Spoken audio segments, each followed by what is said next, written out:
عموماً ہم کہتے ہیں کہ رسول اللہ صلی اللہ علیہ وسلم کا کیا نام ہے؟ امی؟ جی کیا مطلب؟ جس نے تعلیم حاصل نہ کی. نہ کی ہو. کسی اور نبی کو بھی امی کہا گیا ہے؟ نہیں، صرف آپ کے بارے کہا ہاں؟ گیا.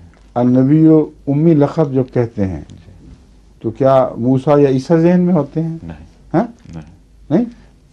اور قرآن کریم جو کہتا ہے وہ تورات پڑھا کرتے تھے انبیاء گزشتہ، اور کتاب پڑھ کر اس سے استنباط کیا کرتے تھے. ان کو پڑھنا نہیں آتا تھا تو پڑھتے کہاں سے تھے؟ بالکل مولویوں نے جھوٹی کہانیاں بنائی ہوئی ہیں، ایسی کہانیاں جو رسول اللہ صلی اللہ علیہ وسلم کی شان کے خلاف ہیں.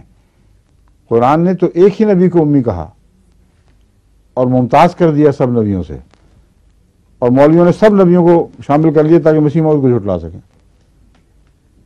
دشمنی کے بھی اندھے ہیں بالکل یہ لوگ، ان کو پتہ ہی نہیں کہ اس کا نتیجہ کیا نکلے گا.